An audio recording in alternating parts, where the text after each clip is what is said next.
എഡ്യൂകസ്റ്റ് അക്കാദമിയുടെ ഒരു പുതിയ വീഡിയോയിലേക്ക് സ്വാഗതം.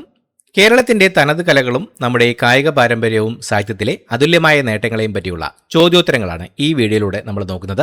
അപ്പോൾ വരുന്ന പരീക്ഷയ്ക്ക് തയ്യാറെടുക്കുന്നവർ തീർച്ചയായും എല്ലാ ചോദ്യങ്ങളും പഠിച്ചിരിക്കാനായിട്ട് ശ്രദ്ധിക്കുക. നമുക്ക് വീഡിയോയിലേക്ക് കടക്കാം. കേരളത്തിലെ ഏറ്റവും പഴയ രംഗകല കൂടിയാട്ടം.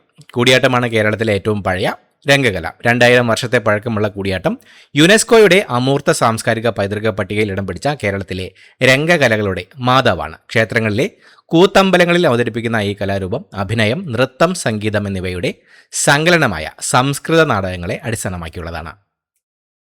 കേരളത്തിന്റെ ഔദ്യോഗിക കലാരൂപം ഏതാണ്? കഥകളി. കഥകളിയാണ് കേരളത്തിന്റെ ഔദ്യോഗിക കലാരൂപം.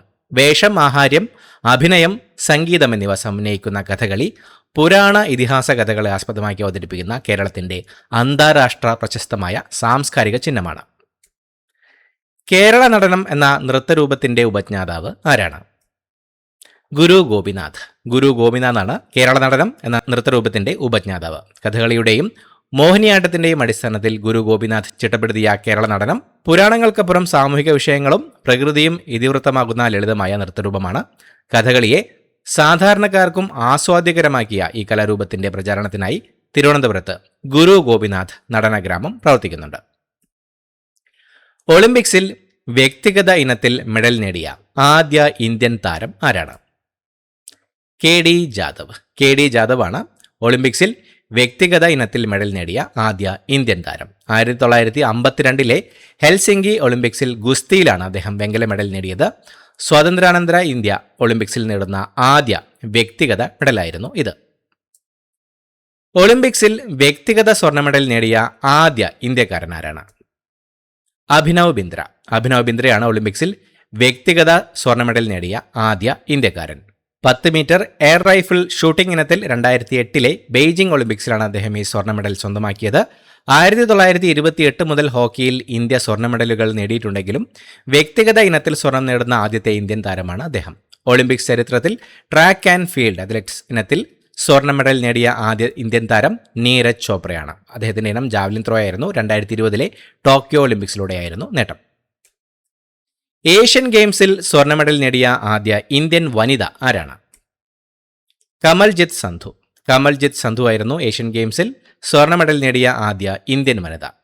400 മീറ്റർ ഓട്ടം എന്ന ഇനത്തിൽ 1970 ബാങ്കോക്ക് ഏഷ്യൻ ഗെയിംസിലാണ് അവർ ഈ ചരിത്ര നേട്ടം കൈവരിച്ചത്. ഏഷ്യൻ ഗെയിംസിന്റെ ട്രാക്ക് ആൻഡ് ഫീൽഡ് ഇനത്തിൽ സ്വർണ്ണ മെഡൽ നേടുന്ന ആദ്യ ഇന്ത്യൻ വനിത കൂടിയാണ് കമൽജിത്ത് സന്ധു. കേരളത്തിന്റെ കായിക തലസ്ഥാനം എന്നറിയപ്പെടുന്നത് ഏത് സ്ഥലമാണ്? കോതമംഗലം. കോതമംഗലമാണ് കേരളത്തിന്റെ കായിക തലസ്ഥാനം എന്ന പേരിൽ അറിയപ്പെടുന്നത്. സംസ്ഥാന സ്കൂൾ കായികമേളകളിൽ തുടർച്ചയായി മികച്ച വിജയം കൈവരിക്കുന്ന സ്കൂളുകൾ എറണാകുളം ജില്ലയിലെ കോതമംഗലത്ത് സ്ഥിതി ചെയ്യുന്നതിനാലാണ് ഈ പ്രദേശത്തിന് ഈ വിശേഷണം ലഭിച്ചത്. ഇവിടുത്തെ Mar Basil higher secondary school, saint George higher secondary school തുടങ്ങിയവ കായിക രംഗത്ത് നിരവധി പ്രമുഖ പ്രതിഭകളെയും ഒളിമ്പ്യന്മാരെയും വളർത്തിയെടുത്തിട്ടുണ്ട്. മലയാള ഭാഷയുടെ പിതാവ് എന്നറിയപ്പെടുന്നത് ആരാണ്? തുഞ്ചത്ത് രാമാനുജൻ എഴുത്തച്ഛൻ. തുഞ്ചത്ത് രാമാനുജൻ എഴുത്തച്ഛനാണ് മലയാള ഭാഷയുടെ പിതാവ് എന്നറിയപ്പെടുന്നത്. 16-ാം നൂറ്റാണ്ടിൽ ജീവിച്ചിരുന്ന അദ്ദേഹം കിളിപ്പാട്ട് പ്രസ്ഥാനത്തിലൂടെ മലയാള സാഹിത്യത്തിന് വലിയ സംഭാവനകൾ നൽകി. ആധ്യാത്മരാമായണം കിളിപ്പാട്ട്, മഹാഭാരതം കിളിപ്പാട്ട്, ഹരിനാമ കീർത്തനം എന്നിവ അദ്ദേഹത്തിന്റെ അനശ്വരമായ കൃതികളാണ്. മലയാളം അക്ഷരമാല ഇന്നത്തെ രൂപത്തിൽ ക്രമീകരിച്ചത് എഴുത്തച്ഛനാണെന്ന് വിശ്വസിക്കപ്പെടുന്നു. അദ്ദേഹത്തിന്റെ ജന്മസ്ഥലമായ തിരൂരിലെ തുഞ്ചൻ പറമ്പ് ഒരു പ്രധാന സാംസ്കാരിക കേന്ദ്രമാണ്. ജ്ഞാനപീഠ പുരസ്കാരം നേടിയ ആദ്യ മലയാളി ആരാണ്? ജി ശങ്കരക്കുറുപ്പ്. ജി ശങ്കരക്കുറുപ്പാണ് ജ്ഞാനപീഠ പുരസ്കാരം നേടിയ ആദ്യ മലയാളി. 1965 അദ്ദേഹം ഈ പുരസ്കാരം നേടിയത്. അദ്ദേഹത്തിന്റെ ഓടക്കുഴൽ എന്ന കവിതാ സമാഹാരത്തിനാണ് ഈ അംഗീകാരം ലഭിച്ചത്. ജ്ഞാനപീഠ പുരസ്കാരം ലഭിച്ച ആദ്യ വ്യക്തി എന്ന ബഹുമതിയും അദ്ദേഹത്തിനാണ്. കേരള സാഹിത്യ അക്കാദമി സ്ഥിതി ചെയ്യുന്നത് എവിടെയാണ്? തൃശൂർ. തൃശൂരിലാണ് കേരള സാഹിത്യ അക്കാദമി സ്ഥിതി ചെയ്യുന്നത്. 1956 സ്ഥാപിതമായ കേരള സാഹിത്യ അക്കാദമി തങ്ങളുടെ ഔദ്യോഗിക മുഖപത്രവും UGC അംഗീകൃത ഗവേഷണ ജേണലുമായ സാഹിത്യലോകം, പ്രശസ്ത മാസികയായ സാഹിത്യ ചക്രവാളം, മലയാള സാഹിത്യത്തെയും സംസ്കാരത്തെയും ആഗോളതലത്തിലെത്തിക്കാൻ ഇംഗ്ലീഷിൽ പ്രസിദ്ധീകരിക്കുന്ന ത്രൈമാസികയായ മലയാളം ലിറ്റററി സർവേ എന്നിവ പുറത്തിറക്കുന്നുണ്ട്. കഥകളിയിലെ കഥാപാത്രങ്ങളെ പ്രധാനമായും എത്ര വേഷങ്ങളായാണ് അവതരിപ്പിക്കപ്പെടുന്നത്? 5. പച്ച, കത്തി, കരി, താടി, മിനുക്ക് എന്നിങ്ങനെ 5 വേഷങ്ങളായാണ് കഥകളിയിലെ കഥാപാത്രങ്ങളെ പ്രധാനമായും അവതരിപ്പിക്കപ്പെടുന്നത്. കഥകളിയിലെ പ്രധാന വേഷങ്ങളിൽ സാത്വികരായ നായകർക്കും ദേവന്മാർക്കും പച്ചയും, അഹങ്കാരികളായ രാക്ഷസ കഥാപാത്രങ്ങൾക്ക് കത്തിയുമാണ് ഉപയോഗിക്കുന്നത്. രാക്ഷസന്മാർക്ക് ചുവന്ന താടി, ഹനുമാനെ പോലെയുള്ളവർക്ക് വെള്ളത്താടി, കലി തുടങ്ങിയ ദുഷ്ടകഥാപാത്രങ്ങൾക്ക് കറുത്ത താടി എന്നിങ്ങനെ 3 തരം താടി വേഷങ്ങളുമുണ്ട്. ക്രൂരരായ രാക്ഷസിമാർക്കും കാട്ടാള സ്ത്രീകൾക്കും കരിയും, സ്ത്രീ കഥാപാത്രങ്ങൾക്കും മുനിമാർക്കും ബ്രാഹ്മണർക്കും ലളിതമായ മിനുക്ക് വേഷവുമാണ് നൽകുന്നത്. കൂടാതെ അപൂർവമായി പഴുപ്പ്, തേപ്പ് തുടങ്ങിയ ഉപവേഷങ്ങളും കഥകളിയിൽ ഉപയോഗിക്കാറുണ്ട്. കേരളത്തിലെ ഏറ്റവും വലിയ സാംസ്കാരിക കേന്ദ്രം ഏതാണ്? കേരള കലാമണ്ഡലം. കേരള കലാമണ്ഡലമാണ് കേരളത്തിലെ ഏറ്റവും വലിയ സാംസ്കാരിക കേന്ദ്രം. 1930 കവി വള്ളത്തോൾ നാരായണ മേനോനും മുകുന്ദരാജയും ചേർന്ന് തൃശൂർ ചെറുതുരുത്തിയിൽ സ്ഥാപിച്ച കേരള കലാമണ്ഡലം കഥകളി, കൂടിയാട്ടം, മോഹിനിയാട്ടം, തുള്ളൽ തുടങ്ങിയ തനത് കലാരൂപങ്ങളുടെ ശാസ്ത്രീയ പരിശീലനത്തിനും സംരക്ഷണത്തിനും വലിയ പങ്കുവഹിക്കുന്നു. ഭാരതപ്പുഴയുടെ തീരത്ത് സ്ഥിതി ചെയ്യുന്ന ഈ സ്ഥാപനത്തെ 2006 സർക്കാർ കൽപ്പിത സർവകലാശാല ഡീംഡ് യൂണിവേഴ്സിറ്റിയായി ഉയർത്തി. തൃശൂരിനെ സാംസ്കാരിക തലസ്ഥാനമാക്കുന്നതിൽ ഈ സ്ഥാപനത്തിനുള്ള പങ്ക് നിസ്തുലമാണ്. ഒളിമ്പിക്സ് എന്ന വാക്കിന്റെ ഉദ്ഭവം ഏത് പേരിൽ നിന്നാണ്? ഒളിമ്പിയ. ഒളിമ്പിയ എന്ന പേരിൽ നിന്നാണ് ഒളിമ്പിക്സ് എന്ന വാക്കിന്റെ ഉത്ഭവം. പുരാതന ഗ്രീസിലെ ഒളിമ്പിയയിൽ സിയൂസ് ദേവനു വേണ്ടി BC 776 നടന്ന കായിക മത്സരങ്ങളിൽ നിന്നാണ് ഒളിമ്പിക്സ് എന്ന പേര് ഉരുത്തിരിഞ്ഞത്. ആദ്യ മത്സരങ്ങളുടെ സ്മരണക്കായാണ് ഈ പേര് ഇന്നും തുടരുന്നത്. ദക്ഷിണേന്ത്യയുടെ വാനമ്പാടി എന്നറിയപ്പെടുന്നത് ആരാണ്? എസ് ജാനകി. എസ് ജാനകിയാണ് ദക്ഷിണേന്ത്യയുടെ വാനമ്പാടി എന്നറിയപ്പെടുന്നത്.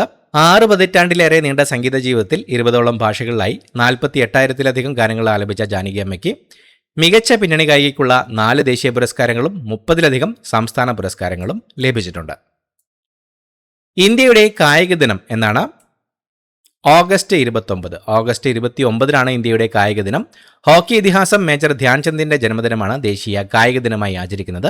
ഇന്ത്യയെ 3 ഒളിമ്പിക് സ്വർണ്ണ മെഡലുകളിലേക്ക് നയിച്ച അദ്ദേഹത്തിന്റെ സംഭാവനകളെ ആദരിക്കാനും കായിക ഫിറ്റ്നസ് ബോധം വളർത്താനുമായി 2012 മുതലാണ് ഈ ദിനം ആചരിച്ചു തുടങ്ങിയത്. ഈ ദിവസം രാഷ്ട്രപതി ഭവനിൽ വെച്ച് മേജർ ധ്യാൻചന്ദ് ഖേൽരത്ന, അർജുന, ദ്രോണാചാര്യ തുടങ്ങിയ ദേശീയ കായിക അവാർഡുകൾ സമ്മാനിക്കാറുണ്ട്. ആധുനിക മലയാള ഗദ്യത്തിന്റെ പിതാവ് എന്നറിയപ്പെടുന്നത്?